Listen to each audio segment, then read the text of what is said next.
In this tutorial, we're going to show you how to add some floating damage numbers to both enemies and players, and they change if you get a critical and if they're an element, or if they're like piercing or normal damage or slashing damage and all that good stuff. So you can get your big hits in, get them big numbers, get them racking up. We also have implemented this in the gacha tutorial as well. So there's a whole setup in those project files as well that are available on our YouTube members page. So if you want either of these tutorials, then they are there. Big thank you to anyone who is also a member. Your support is much appreciated, and thank you for watching. Alright, let's create a widget that's going to hold our damage numbers. So right click, get widget blueprint, WBP, damage numbers, and then we're going to open that up and we'll add a canvas panel to it and a text box to that as well. And then let's make the anchor to the center. So select text box, go to anchors, select the center one, Control Shift moves it just there. Right, in the graph, we're going to need on event construct the text box, which I've not put as a variable. So come back to text box, tick as a variable, and this will be our damage num TB for text box. Go to the graph, get damage num TB, and then we want to set the font, and we want the function for set font, and then this in font variable we're going to make a slate font, and we need to make sure that our font family is set because it will just unset itself and be named as default. And then damage num TB again, we're going to set color and opacity, and in color and opacity we also want to make a slate brush, and then this specify color we're going to do a select on this. We're just going to leave this blank for the time being. Damage num TB final, then we want a set text, and then this in text needs to be a variable, and this will be our num text. And we can make this instant editable, expose on spawn, and compile and save that. And then this index we can promote to a variable as well. In fact, we'll just make this a byte for the time being. I'll show you what we're doing with all this in a moment. Basically, this front one is going to be our, if it's a critical hit, it's going to grow larger and display a higher text. And then this one will be like elemental damage and piercing damage and other stuff like that. So we can set those up now actually. Let's do the size. We're going to get a select. And then this wildcard will be a boolean. And we're going to just promote this to a variable. This will be critical hit. And then for false, it's going to be 24. And for a crit, we're going to make it like 50. This select here, we're going to need a new enum. So we're going to make an enum. Enum, this will be E damage type. And the first one will be non. And then we can have like fire, ice. I don't want to say water because then I'm like constantly doing the avatar theme. And then we've got piercing, then slashing. So if you're not making sort of an elemental level game, then you've got all these other options as well. And then inside variables, we're going to make this our damage type. So E damage type. And all of these need to be instance editable and exposed on spawn. So select them, instance editable, exposed on spawn, and then damage type goes into our select here. We might need to redo the select. Select, new var, there we go. Now I've got all these.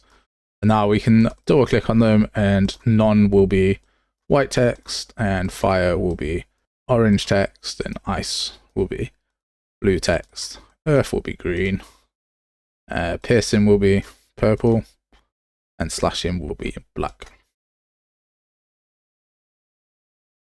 Now, if we go to our third person character, we can have a look at this and test it to make sure that it's working as we want it to be. So in our third person character, we can right click and do debug key 1, debug key, and then we can do create widget, add damage numbers, and then add to viewport, and then we can put in the text like 100, and this will add it to viewport. We can like test criticals and make sure that it's working as you want it. So debug key 1, 100 appears. You'll notice that it doesn't disappear and it's a little bit boring, honestly. So what we can do is inside our damage numbers, we can get our text block and add an animation, and this will be the wiggle and pop. So once we've added it here, we can then select add, get our damage num TB, and then we want to add the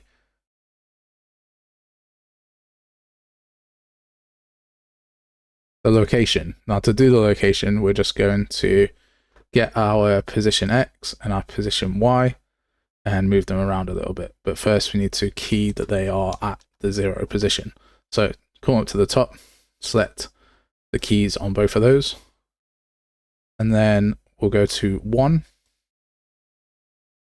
and we'll move them around a little bit. So over here and then up on the X,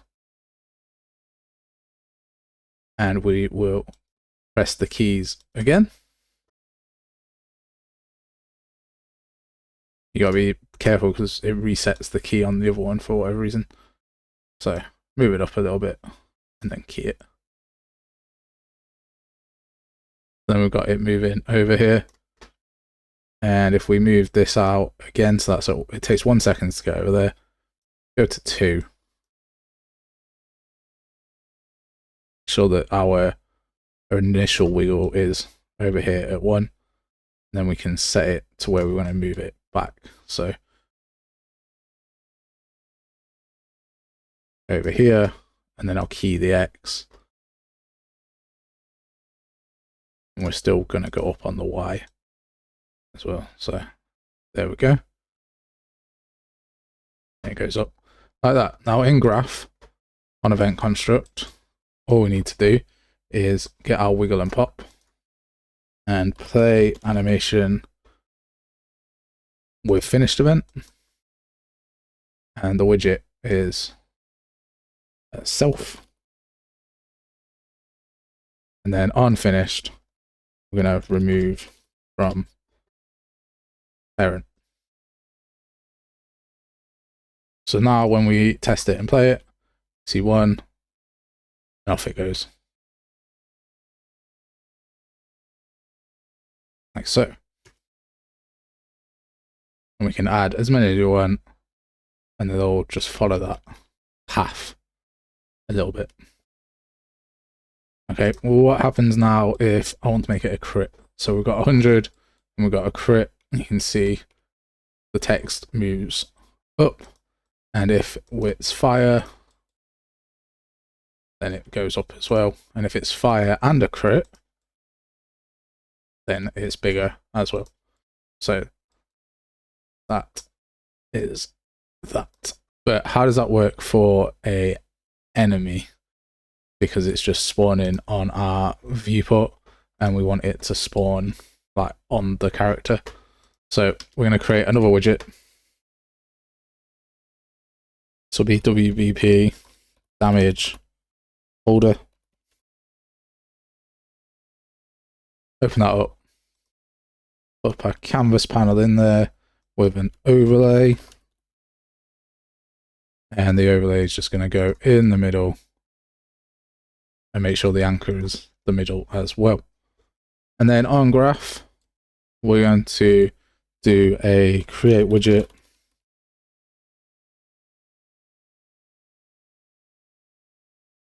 And we can get our damage numbers. And this overlay will just make it a variable.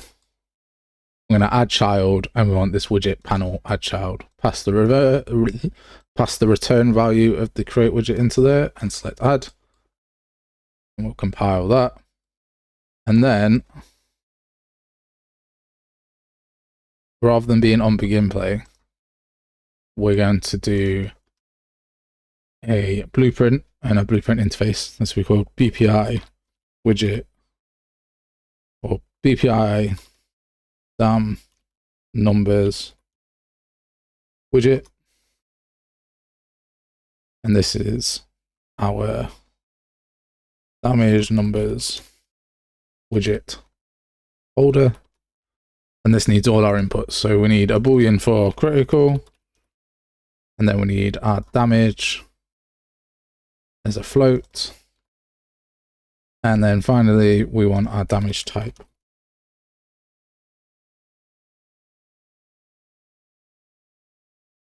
Compile and save that. And then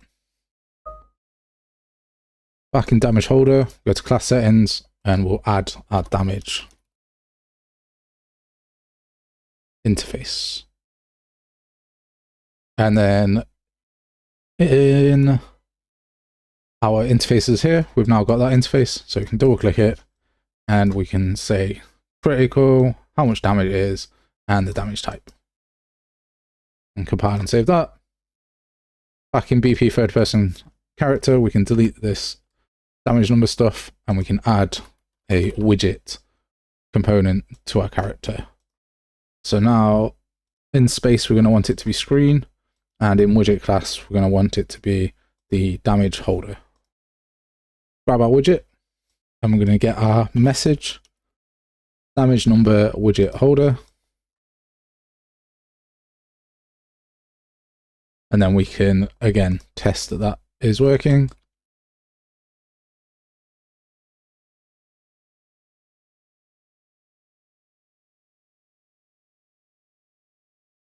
And it's not, because we've not got any numbers in here. So make sure you put a number in here.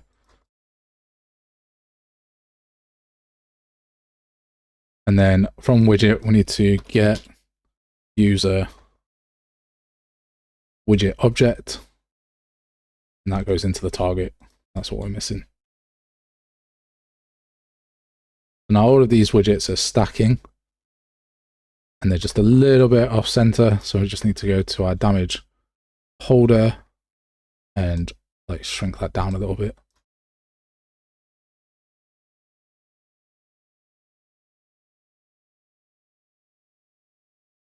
There we go. They're all on our player. But what does that mean for our enemy? So let's quickly duplicate our enemy. So there's our enemy. Call it enemy. And then rather than having debug key 1, we're going to do event any damage. And I'm going to pass in the damage to our enemy, like so. And you would calculate all criticals and stuff and pass in any like reductions and damage types before you do all this. And then in third person character, debug key 1 is just going to do get actor of class. This will be our enemy. And then we're going to do apply damage. That'll be like 100. In fact, let's make it like 250. And then we can get our enemy.